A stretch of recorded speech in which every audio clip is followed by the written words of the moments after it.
Hello friends, आप सभी को जय माता दी, जय श्री श्याम, राधे राधे। आज का टॉपिक है स्केल और पिच, ये क्या होते हैं। आई थिंक आप सभी को मालूम होगा, बट जो अभी संगीत, जो म्यूजिक अभी स्टार्ट किए होंगे सीखना, उनके लिए ये जानना बहुत ही ज़रूरी है। तो मैं उनके लिए ये वीडियो बना रही हूँ। जो अभी स्टार्ट किए हैं म्यूज़िक सीखना, उनको मैं ये बता दूं कि स्केल और पिच ये दोनों अलग अलग होते हैं। स्केल क्या होते हैं? स्केल संगीत के किसी खास हिस्से को परिभाषित करने वाले पूरे और आधे स्टेप का खास क्रम होते हैं। स्केल क्या होता है?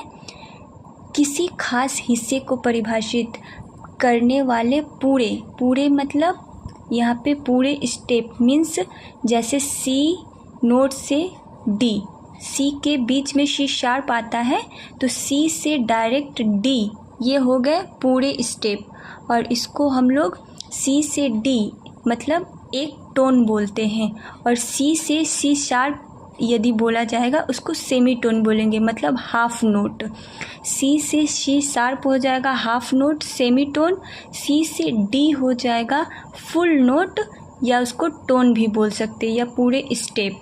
आधे स्टेप मीन्स सी से सी शार्प, जिसको हम लोग सेमी टोन भी बोलते हैं और हाफ नोट भी बोलते हैं। यदि ई से एफ हम लोग बोलेंगे तो वो एक टोन होगा और फुल नोट होगा, होल नोट और पूरे स्टेप बोल सकते हैं।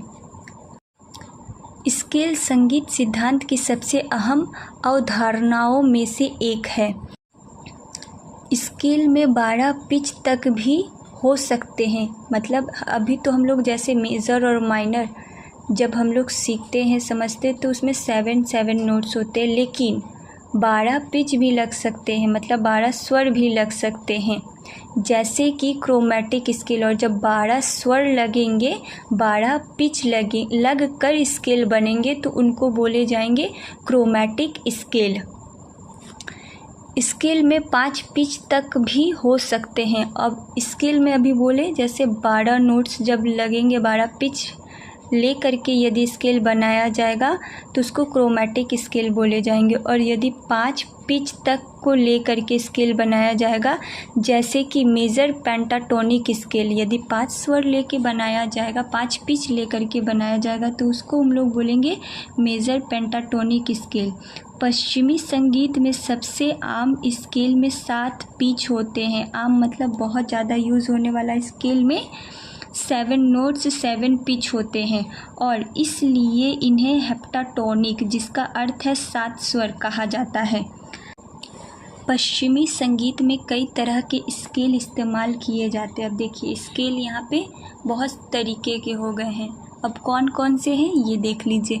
Major scale, minor scale, diatonic scale, non diatonic scale, chromatic scale, pentatonic scale, blue scale और होल टोन स्केल। इतने सारे क्या हो गए हैं? स्केल हो गए हैं। लेकिन पिच क्या होते हैं? 12 ही होते हैं। मतलब सी से बी तक हम लोग किसी पिच को लेकर के, जैसे यदि बोला जाए कि हम लोगों को सी मेजर स्केल, मतलब सी पिच से हम लोगों को सी मेजर स्केल बजाना होगा। यदि बोला जाए ई से माइनर स्केल, तो मतलब ई पिच से हम लोगों को माइनर स्केल का नोट बजाना होगा, नोट यूज़ करना होगा। अब हम लोग देखेंगे मेजर स्केल। मेजर स्केल में हम लोग कौन कौन से स्वर लगा सकते हैं। जो बिगनर्स होंगे उनके लिए ये सवाल होगा कि मेजर स्केल में हम लोग कौन कौन से स्वर, कौन कौन से नोट यूज़ करेंगे। तो बोला ये, इसका भी एक फार्मूला है वेस्टर्न म्यूज़िक में, whole note, half note, whole note, half note. अभी बताया गया step, whole note, semi tone, tones मैं अभी आप लोगों को समझा ही दी हूँ। तो होल नोट मतलब सी से यदि डी जाता है तो वो होल नोट हो गया, और यदि सी से सी शार्प जाता है तो वो हाफ नोट या हाफ स्टेप हो जाएगा। और हम लोग भारतीय संगीत में सा, शुद्ध रे, शुद्ध ग, म, प, शुद्ध ध, शुद्ध नी और सा को लेकर के हम लोग मेजर स्केल बनाते हैं।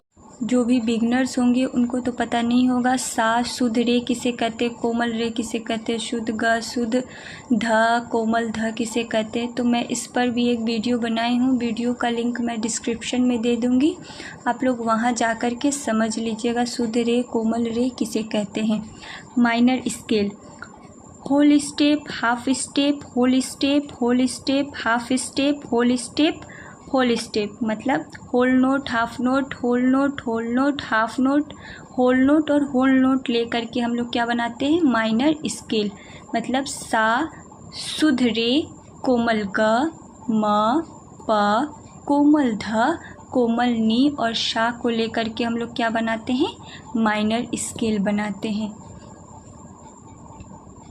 उम्मीद करती हूँ जो भी बिगनर्स होंगे उनको ये समझ में आया होगा कि मेजर स्केल और माइनर स्केल में कौन कौन से नोट यूज़ होते हैं।